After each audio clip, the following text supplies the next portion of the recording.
Hello, everyone. James Pelton here. We have Steve, and we're going to be talking about Go Mining.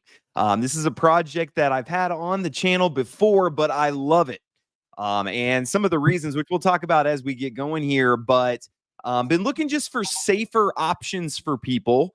And so that brings us in the crypto markets. There's really one coin that is above all the others when you're looking for consistency and stability and safety. And that is, of course, Bitcoin. So really excited about Bitcoin itself. And then, of course, Bitcoin mining goes along with that. And we'll talk about Bitcoin mining. You might not even know what Bitcoin mining is. And so we'll talk a little bit about that here with Steve. What I need from you guys, please hit the like button. The like button is the currency of YouTubers. Some want USDC, but I will just take the like.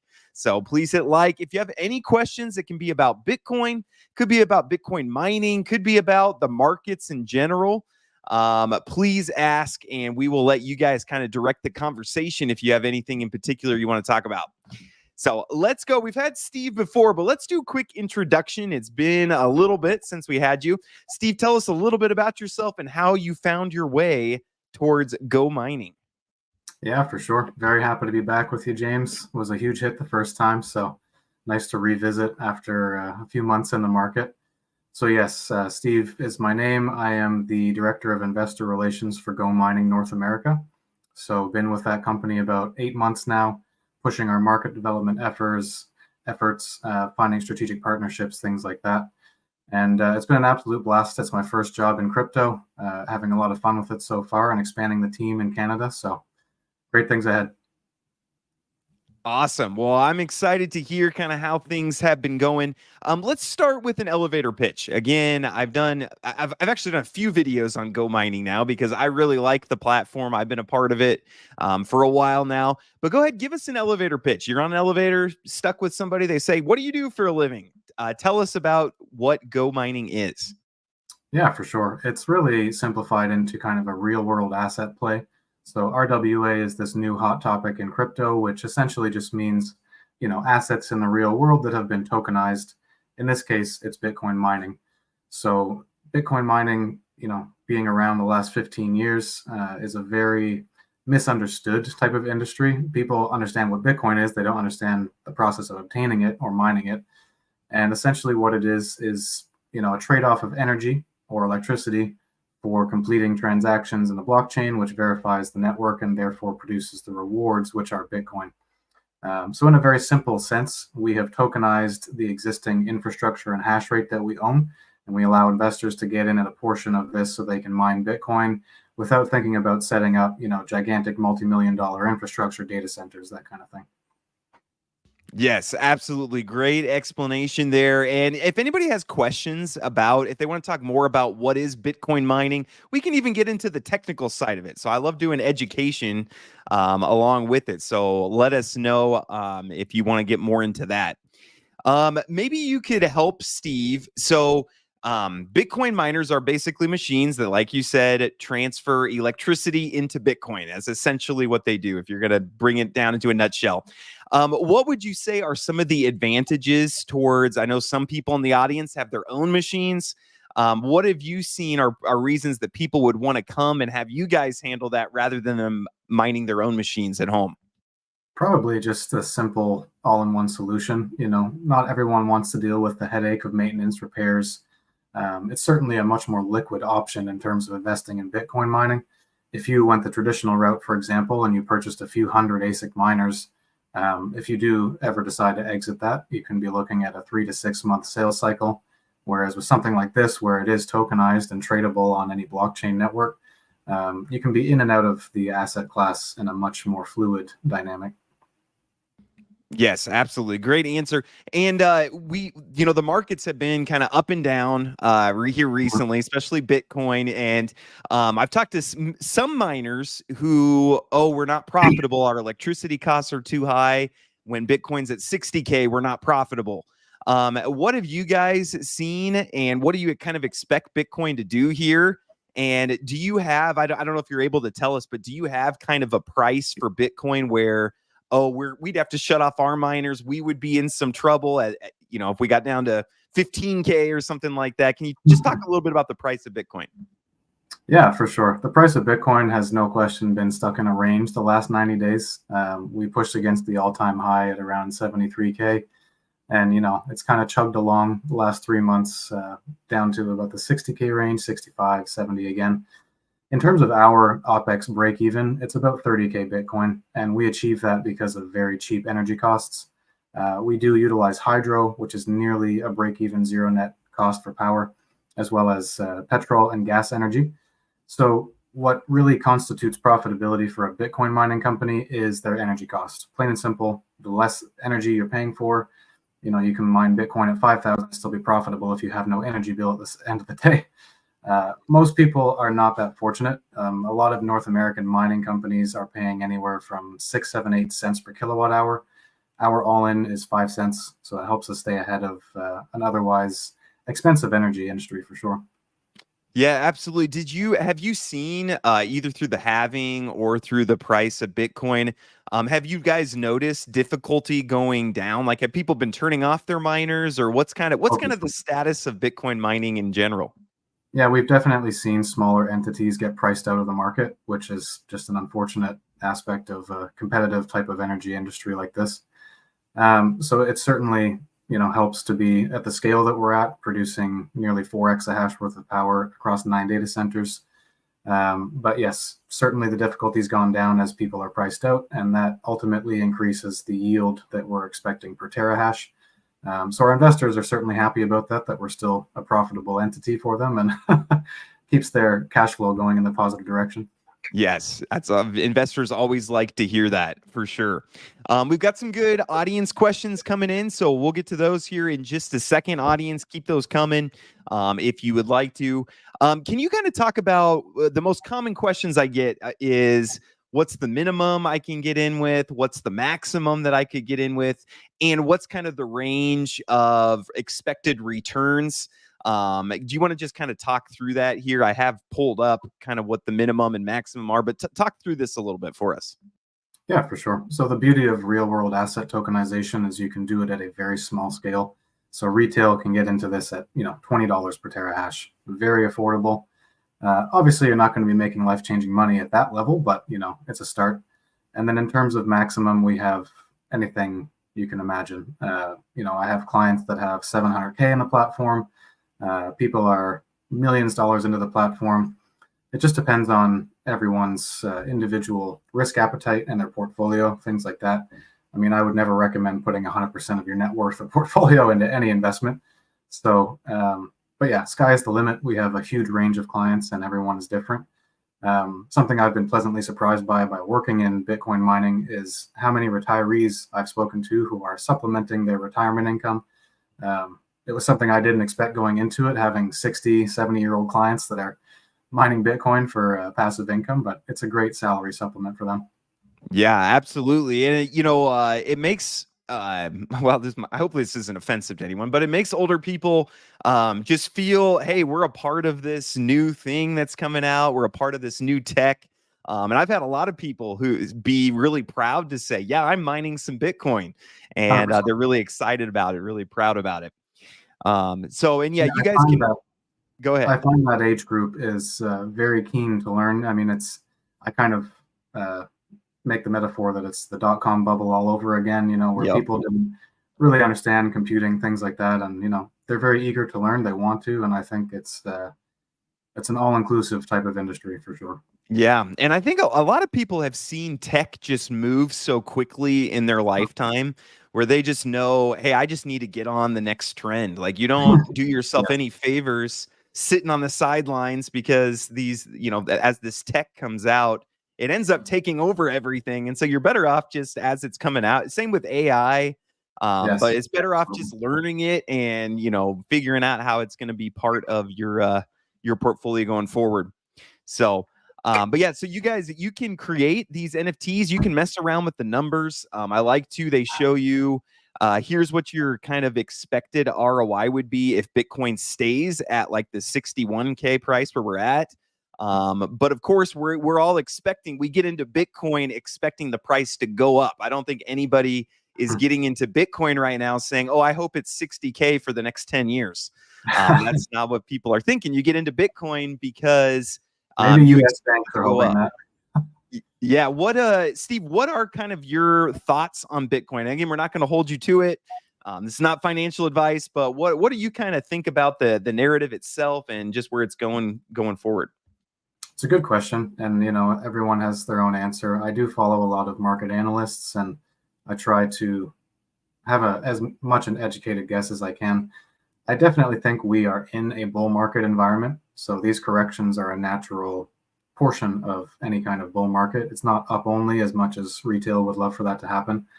I think that 100K is very much on the table in 2024.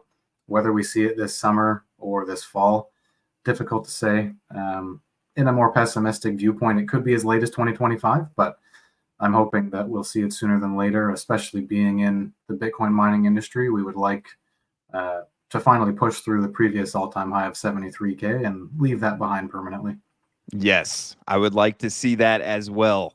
Yeah, great questions, audience. We will get to those here just one second. One last question I had about this page. If you buy a miner here, you can upgrade it at any time, correct? So you can just go in, throw in an extra $1,000 and upgrade it to the next terahash setting. Is that correct? Yeah, absolutely. And we actually have a neat function we've just launched on the rewards page where you can actually automatically convert your mining rewards into additional terahash power. So if you click Oh, reward settings there, you'll actually be able to toggle a switch now where you can reinvest oh. power so you don't have to continuously. I mean, there's a catch-22, of course. You're not producing Bitcoin when you're doing that, but if you'd like to scale the position, maybe in a lull market downturn, you can play with a couple different strategies. Okay, very cool. Yeah, you guys are always adding new stuff, and we have some questions about that here. Let's start with this one from Verdant Media. Good to see you, brother. Glad you can make it. What is GMT planning for the next 10 years? So I know that's a long time, but is the plan to exit at some point? Do you guys hope to just still be doing exactly what you're doing in 10 years, or what's kind of the long-term vision? Yeah, I think 10 years is a really good time horizon to look at. I think there's no question Bitcoin mining will be very profitable for at least 8 to 12 years, which is another 3 cycles. Beyond that, it's difficult to estimate what energy markets look like, how efficient the miners are. But for sure, I think another 3 or 4 cycles definitely be a profitable entity overall. Right now, we represent about 2% of the global hash power. So we would like to increase that to about 4%, obviously increasing our market share. We have just over 1.5 million users on the platform as we speak. So if we can get that to 5 million over the next 10 years, that's definitely the goal and become a real player in the Bitcoin mining industry. Okay, very, very exciting. Yihang says, how's this project compared to alpha mining? And I'll answer that. I don't know, Steve, if you're familiar with alpha mining, but basically some of the big differences is this company is currently mining, so they're not raising money to potentially mine in the future. This is something that's been going. And how long have you guys been going, Steve?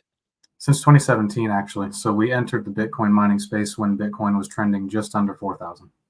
Okay, so they've been going for 7 years. Okay, so that's a big, big, big difference than some of these new companies that are spinning up. That are again, there's a lot more risk if they're raising money to do something in the future rather than raising money to do something that they're doing right now.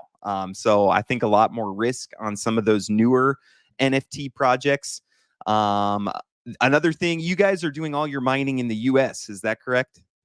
No, actually, Eastern Hemisphere. So we Eastern are Hemisphere. Okay. British Virgin Islands incorporated entity. All our 9 data centers are in the Eastern Hemisphere, which really boils down to regulatory environment as well as cheap energy. It's very difficult to do that in the North American market sector. Yes. Okay. And we have a few questions about that we'll bring up here in a minute. So that's how I would mainly say those are the biggest differences between this and like alpha mining or ace miners or something like that. Let's see. How are you going to ensure the company lasts for the foreseeable future? For you're going to encounter bad factors or any other problems that might occur. So maybe we'll boil this down to what are some of the risks that you see with Bitcoin mining and with Go mining in particular, and what do you guys kind of do to mitigate those risks? Diversification is probably the biggest strategy that we employ. So rather than having one data center where if an act of God something bad happens, you're out. 9 data centers mitigates that risk a little bit. Obviously, in the Bitcoin industry, there's no guarantee that Bitcoin doesn't have a significant bear market correction. And really, it is ensuring that we have long-standing energy contracts at good prices. 30K Bitcoin is, at least in our opinion, very unlikely. Probably not going to see that happen. So if we have a break even of that price point, it's at least a little more risk averse than, say, an entity that is break even at 60K Bitcoin. Okay. Yep. And that reminds me, that's a big difference between this and some of the other NFT projects too. As you mentioned, you have 1.5 million users. That's right. That's a lot different than these new projects that are starting up that are trying to get 400 users. And when you have this big volume, you're also able to get better power prices. You're able to potentially at some point even get regulation sways if you get big enough. So there's a lot of advantages to getting in with a big mining company rather than some of the smaller startup ones. Definitely. And I think just in any capitalist environment, the larger entities are the ones that have more staying power. Like you said, I mean, you can influence either regulatory policy or just benefit from better contracts overall. Yep, absolutely. Trizzy wanted to ask about how do you comply with legal and government rules? So you guys mentioned that you're not in North America, so that's very helpful. Anything else you want to talk about on the regulatory landscape? Do you think the election's going to affect Bitcoin mining in any way, or anything you want to say about regulation? Yeah, politics are always interesting to see, the narratives and things like that. In terms of regulations, I mean, being a British Virgin Islands incorporated company, we are, at least in the Eastern Hemisphere, we're not, maybe held hostage to North American regulations, things like that. End of the day, we are dealing in Bitcoin here, which is a commodity. The SEC views it as a commodity. So I think ultimately it boils down to individual investor risk appetite. Obviously this is an unregulated market. Crypto is very new. We have seen even just in the last 4 years, political sentiment change massively on this with Bitcoin ETF launches, huge US banks issuing ETFs for it. And, 4 years ago, they couldn't have hated Bitcoin anymore. So it's always changing environment. It's funny how that shifts over time. Oh, crazy. Is your initial investment sacrificed? So is there any way to get your initial back, or is it kind of you buy your miner and then you just have to wait for the return? No, that's a great question, actually. And I can share my screen here quickly. So we have dedicated secondary marketplace. So in speaking of an investment, this is not sunk cost. This capital is holding an asset that you basically own. You own hash power, and you're able to liquidate at any point. So there's no minimum contract holding periods. Our secondary market at any point has a couple of thousand miners available up for grabs. These are smart contracts at the end of the day, so they're tradable on things like Uniswap, OpenSea. So yeah, very liquid investment vehicle. The initial investment is not a lost investment by any means. The asset being tied to hash price can actually increase or decrease in value based on market sentiment. If we look at hash price data, for example, on the Bitcoin network, you can see overall price sensitivity to hash price. So if you look at this resource here in terms of dollars per terahash, you can see over a 5-year period, we are at a very low point in value per hash rate. So in terms of an entry point, you can't get much better than a cycle low. In the previous bull market cycle, we saw terahash increase to a value of 35 cents per terahash. We're now trending at around 5 cents. So definitely lots of room to grow. Okay, very good. Love it. I have a miner with Go Miner now. Would it be better to buy another miner or keep upgrading my current one? Is there a benefit to owning multiple miners? Yeah, that's just really up to your personal risk appetite. I mean, I constantly advise clients of mine that if you have, let's say, a very large miner, it may be slightly more difficult to liquidate a $100,000 miner than if you had, let's say, 5 miners at the 20K price point. We have a very active secondary marketplace. So typically 3 to 5 business days is a sell cycle for that, but it can be easier to exit if that's your main concern, with more miners at a lower dollar value. Okay, gotcha. Also, where's the company based? So you mentioned some of the data centers in the Eastern Hemisphere. Where's the company located? Yeah, so we are British Virgin Islands Incorporated, and we have headquarters in Singapore and Norway. The data centers are kind of across that eastern region, like I say, the Norway one being our hydro center. We have some gas-powered operations in UAE, Dubai, Oman, and then Singapore as well. So kind of all over the place. Okay, gotcha. Here's a good question. I'm curious about this too. So when you upgrade a miner, is there actually something happening, or are you basically just putting more money into the mining investments and then getting more yield? So basically, like, is there a one-for-one miners to NFTs, or is it more just like it's just kind of a front end to get money into a pool and the pool's used, or what happens behind the scenes when someone buys an NFT? Yeah, great question. So there's two basically metrics that indicate your profitability. So hash rate being the main thing, which is your power. So terahash, equivalent to hash rate, is power. That is the actual amount of computing power that you own. So therefore, the more hash rate you purchase, the more Bitcoin you will produce. And energy efficiency really just has to do with operational costs. So if you take a 28 watt efficiency at first, and then you upgrade it to 20 watts, it basically just means at the end of the day, you are paying less electricity. So if you look at like these metrics, for example, on a 5,000 terahash unit at 28 watt efficiency, your net reward per day is about 4,700. Whereas if you take the 20 watt efficiency, it's 5,700, because your electricity bill every day is much lower. So when you upgrade any of these numbers, of course, you are going to, be increasing the investment size you've put in, but it directly impacts the amount of Bitcoin you produce and yield on an annual basis. Okay, Steve or Scott, let me know if that answered your question for you. I think too, wondering if, do you own your own machine when you buy an NFT, or you're just buying hash on a pool of machines that are already there? Is that kind of how it works? Yeah, the hash rate's agnostic, so it's not tied to like a serialized individual miner. Okay. The main benefit of that being, if one miner goes down and you're tied to it, you're not losing production or hash rate value. So where we have the 9 data centers and 4 exahash worth of hash rate, it represents a portion of the total pool that we produce out of. Okay, good answer. And then are all your miners SHA-256, or do you ever do things like mine CAS? Do you mine anything other than Bitcoin? Nope, Bitcoin only. So definitely SHA-256 is the only thing we run. We're not cloud mining. This is real world assets. We have the data centers and the infrastructure. So it's not internet cloud mining that doesn't exist. Okay. And no spec mining, not mining any of these new coins that are coming out or anything like that? Nothing. We are Bitcoin maxis and purists to the end. Okay. Awesome. Cool Moonmin cover from Rick and Morty, by the way, Steve, from Verdant. So, is there a way? Here's a good question. Scott, you got some good questions today. Appreciate it, man. Is there a way to track assets / wallets to verify this isn't just a Ponzi? No offense, just standard due diligence in this industry. We've been burned many times by many things.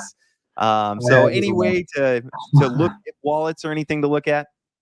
Yeah, absolutely. Everything's very transparent with Go Mining. So we have wallet integration. You can look at basically the Go Mining virtual wallet where your NFTs would be stored, whether they're on BEP or ERC20 chains. We integrate with Bitcoin wallets as well. So you have, full custody of these assets from day one. When you actually take ownership of hash rate, you have access to a dashboard. And this is really where the majority of the data points can be seen. So you can view the total power that you own, the efficiencies, the total rewards that you've yielded or produced. And you can look at basically, any period of time. If you wanted to see maze data points, you can look at the reward production here, increasing. And then all of the deposits would be shown in USD or Bitcoin, whatever your preference is. And then you're able to actually verify all of these transaction IDs on blockchain.com. So the beauty of our platform being that you are paid every 24 hours as opposed to waiting 2 weeks, a month, quarterly, things like that. The beauty of blockchain is it's all verifiable and open source, so you can verify every transaction that we make. Yep, and that would be a difference from a lot of the other mining platforms. Is a lot of the other ones you have to wait.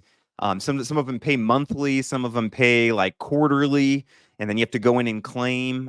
This is a lot more automated. Just every day you see, hey, here's your rewards. Here's your rewards. So yeah, a lot of flexibility there. Also, the Go mining platform, when it comes to Web3 stuff, I think it's the best. Like, I think it's probably the best platform that I've seen. It's got a very Web 2.0 feel to it, which is a compliment. That's good. Yes. Just because we're Web 3.0 doesn't mean that user interface should be terrible for everyone, which is what we see in a lot of these platforms. So we do have the Apple and Android apps as well, which is great because you can play around with it in your pocket. You can see your rewards there every day. So yeah, and that's incredible. And that's going to be necessary. It's going to have to look familiar. If we want to bring new people into crypto, it has to look familiar to what they're used to seeing. So you can't just have these crazy, all these options that people have never seen before. They're going to just leave. They're going to say, I don't know what that means. So love that. Let's see. Is there an audit of funds or anything which ensures the investment from users are being used for actual miners plus service fees rather than for something else? Similar to what FTX was doing. So again, we've been involved in many scams in this space, so just skeptical. Everyone has paid market tuition for sure, myself included. Learning the industry from 2019. Definitely, there are risks, and I think Go Mining really addresses that with their transparency. Everything is verifiable in a transaction ID. We have third-party audits that are available on the website, so you can see basically risk factors, things like that. But yeah, we try to be very transparent. And in terms of crypto, there's always, some decentralized risk to a degree. But I think in terms of the projects I've seen, especially the ones that I've invested in myself, I have not seen anything more transparent than this. Okay, very good. Scott, this is Mike answering a question. I love this. People in the audience answering each other's questions, but there's a way to track your profit. What are we even here for? Yeah, I know. We don't even need to be here, Steve. We're good to go. Let's see. Do you need to KYC to purchase the NFT? Yeah, KYC is just standard nowadays. So we want to verify anything through AML, anti-money laundering. We don't want bad actors in the space. So that's pretty standard. Okay, gotcha. James says the company has been around for 7 years. How long has this NFT model been operating? That's a great question. Yep, it has developed over time for sure. So 2017 was when the company started basically self-mining, self-produced. They used their own capital to launch things from the ground up. In 2019, we opened our doors to hosting. And from hosting is really where we learned, how to scale and bring the NFT model. So that model launched in 2021. After 2 years of hosting, we reached 100% capacity at the hosting sites.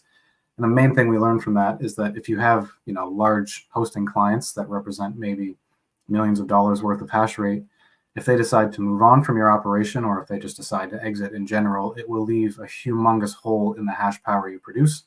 So the only way to, circumvent that is by introducing retail, building a much larger community, and you're able to enter this at a smaller entry point. Typical hosting contracts are $500,000 minimums. With this, you can get in from, $500, 10,000, something like that. So we have been going strong for 3 years on the digital platform, right over 1.5 million users at this point. Incredible. So you run a simulation based on how many terahash an NFT miner a person has, and she gets a portion of the total Bitcoin mined by you. Is that correct? Everything except the simulation. It is one-to-one ownership. So if you give us $100,000, it is plugged right into the network, the pool. There is $100,000 worth of mining equipment that is running on your behalf. Worth of hash there. Okay, cool. Does GMT receive part of the Bitcoin mining rewards? Basically, how does GMT make money? Yeah, so our revenue model is based on the hash rate itself and the energy that we give you. So we don't actually keep any of your Bitcoin. There's no subsidy that we take on that side. The margin that we earn is basically on the digital platform itself. So, is the hash rate slightly more expensive than if you bought a physical miner? Yes.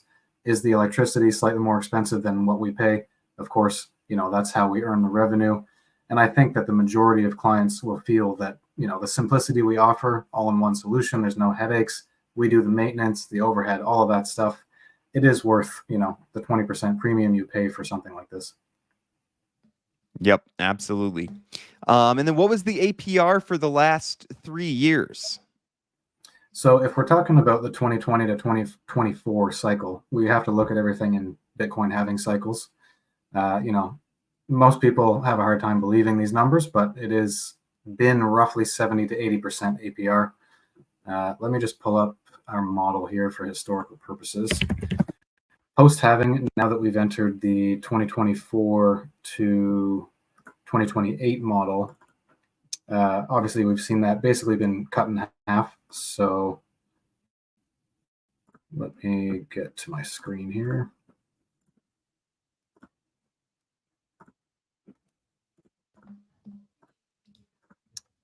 There we go. Cool. So if you look at the historical 12 months, this was the average over the last year. In the last cycle, of course, similar data being about 78% ROI. As we moved into the new cycle from Bitcoin halving in April, these are the estimated returns projections. So anywhere from 40 to 47% annually. And of course, it depends on the overall efficiency that you're looking at. So 28 watt will have slightly less profitability than 20 watt because you are, at the end of the day, paying a little more electricity. And then if you look at, a $10,000 entry point in comparison, 28 watt versus 20 watt, certainly a close spread, but it will be overall more profitable long-term if you have a 20 watt efficiency. And then this would be basically your net yield over the last 12 months. So if you went into our platform with a 90K investment, which represents 5,000 terahash at 28 watt efficiency, the Bitcoin production that you have here is itemized basically as 0.13, 0.18, 0.128, and then that is based on the average monthly value of Bitcoin at that time. So over the last year, you're looking at basically a 60K income on a 90K investment. We always go through these models and projections with clients on, discovery calls, things like that, because it is it's a complex, calculation. It's a fluctuating type of fluid investment. There's no concrete one answer. Your rewards will fluctuate on a daily basis. So it's getting, a decent range where you can kind of anticipate. And that range for us so far in the 2024 to 2028 cycle is about a 40% APR. Okay, very good. Here, Verdant, good question here. Let's see. Why are there 1.7 million users but only 140K NFTs sold? So I guess what are the users? What are the different parts of your platform that they're using? Well, honestly, it's just conversion rates. I mean, anything in sales, whether it's crypto, whether it's other products that you're selling, if you have millions of users, you're not going to convert every single one. That's just the nature of any industry. So we have roughly a 10% conversion rate, which is very high. A lot of the accounts are, of course, retail that sign up. So hard to say, would we love to have higher than 10% conversion? Of course, but that's just the market sentiment. Yep. Gotcha. Actually, 10% is not bad. Can't complain about that. Pretty high, yeah. Because in typical sales, maybe you get 2-3% conversion. Yep. James has a new haircut, and now I see disco lights on the bookshelf. Who is this guy? I tell you what, I'm just a new man. I'm taking things to a new level these days. So, Steve, what is on the roadmap? What does Go Mining have coming up that people should be excited about? What's kind of the internal buzz at Go Mining? What are people excited about? Definitely excited about getting on-chain NFTs created. So BRC20 is in the pipeline for development. So far, all of these smart contracts are based on Ethereum ERC20 or Binance BEP20. So it's going to be great to have generative availability on the actual Bitcoin network. You're mining Bitcoin with the Bitcoin NFT. It just makes sense. Further than that, it's data center development, expansion of our market share. Like I was saying, we'd love to get to the 4% global hash power ranking. We are a top 10 Bitcoin mining producer as we speak. So, if we can get into the top 5, top 3 in the next cycle or two, that's really our goal. And it's just, becoming a global entity that people are very aware of. Okay, awesome. Any other questions? Let's see. Trizzy, hello, Steve. I looked through the CertiK audit. Looks good. Just one suggestion. Would it be possible to conduct an audit for funds at some point in the future? I feel it would bring more credibility. So there's a suggestion for you guys. Great. Yeah, I will certainly forward that. I mean, anything to bring extra transparency, I think they're on board for. It is actually great that you mentioned the audit, because we also do have another trust resource on the website where you can verify representatives that you'd be discussing with. So if you go to the contact section, of course, you can see general questions, PR, sales, things like that. But we do also have a map where you can see the representatives that are managing different countries or areas. So myself, for example, my contact info, you can see Jan, who is my colleague, the regional director for Europe, and basically anyone else that is officially with the company, you'll be able to see that on this resource page. And a little further down, you can actually plug in the Telegram or emails of anyone that you'd be discussing with to verify that they are actually a representative. So it takes away a little of the guesswork to make sure that you are chatting with an authorized rep from our company. There you go. Verdant says, are you going to host a YouTuber at any of the farms for us to see? There you go. There's a good suggestion for you. It's funny. We actually had Crypto's Cobra asking about that. He's a sponsor of ours, an influencer that we deal with. So it may be in the works. We do have a couple of live video broadcast resources you can see on the website. But yeah, I think it would be excellent to get a credible source into one of the data centers at some point. Yeah, that'd be really cool. Spencer 7, can I compound daily, weekly, monthly? You can do the daily auto compound, correct? Yeah, if you're speaking of reinvesting into hash rate, yes. Compounding is kind of up to the investor in the sense that, let's say you want to mine Bitcoin for a month, and then you take your mining rewards and you lay it up into more hash power. That's definitely a strategy we see a lot of clients use. Okay, yeah, and you're paid out daily, so you can do whatever you want with when you're paid out. So you could use it to upgrade. So yeah, absolutely. Let's see, kind of answered this earlier. How many of your mines located in the US versus outside of the US? They're all outside of the US, correct? Exactly, which is really just a strategic thing that we've done to avoid, unfavorable regulations, especially with Biden coming out and, basically blackballing the Bitcoin mining sector. It's just a strange environment to be in. So, yeah, gonna open a can of worms there. We're getting pretty close. A big can of worms. My only hesitation is the resale of the NFT. It seems like it may be hard to sell given the number for sale on the open market. Can you give any insight into that? Yeah, for sure. So there is definitely saturation. I mean, you can see a lot of them are like 1 terahash retail clients just looking to exit their $20, $30, test purchase or something like that. When we have serious clients at scale, we typically recommend that if you are looking to exit, you have to price it within fair market value. So if you're trying to sell it for higher than a brand new mining NFT would sell for, you'll never be liquidated. Typically, the return on investment, if you're looking at an exit, is about 80 to 90% of the initial capital investment. So if you came into the platform for 100K and in 2 years' time you want to liquidate, typically you'll be looking at an 80 to 90% recoupment rate. Of course, that is assuming that hash price doesn't change in value. It is possible that the asset appreciates in value and you'll be able to sell at a higher price. We just, of course, cannot predict overall market sentiment on hash price. Right. Yep. Got it. Do you set aside money for reinvestment since machines will eventually become unprofitable? So how do you handle, hardware updates and upgrades and things like that? Is there a pool set aside, or how do you handle that? Yeah, one of our largest partners is Bitmain. So of course, they're the main manufacturer of ASIC mining units. We have a great partnership terms with them. We're able to basically purchase our fleet at near cost for them. So we certainly stay as efficient as possible. We do retire our fleet every 2 to 3 years, making sure that they're more efficient. Even in the 3 years that we've been around, we've gone from initial offering 50-watt energy to 20 now. So we are constantly upgrading fleets, making sure that we are still producing profitable hash rate. Okay. Verdon says, I'm speaking with Cobra. So yeah, that's who we meant on the trip. Perfect. Trizzy says, I'm already invested in GMT for about 3 weeks. Just had some questions. So attending this AMA to get answers. Thank you, Steve. Appreciate it. Very welcome.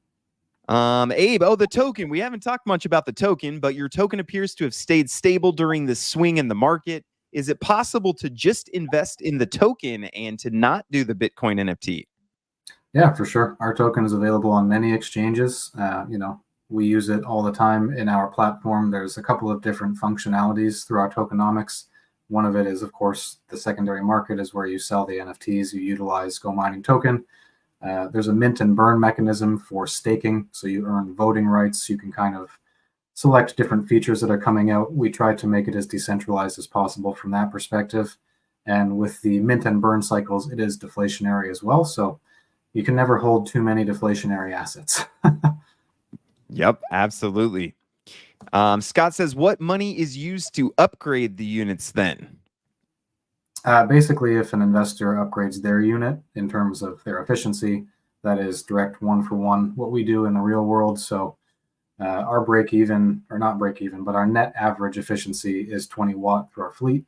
So going back to the previous person's question about, where is your revenue coming from? Our fleet, of course, is, very efficient. We offer efficiency upgrades at a margined entry point so that we can make revenue on that as well. Okay. Great questions, audience. You guys make my job so easy. I really appreciate these are really good questions. Steve, do you have anything else that you feel like we should touch on, or anything coming up, or any final words before we kind of end with some calls to action? No, I don't think so. Other than, we deal with a lot of different clients and a lot of different investment strategies. So I'm happy to communicate with anyone from your audience. We've had great rapport through our relationship, and I'm always reachable on Telegram or email, which is available through our contact page there. Personally, I manage our OTC sales desk, so that does come with a $10,000 transaction minimum.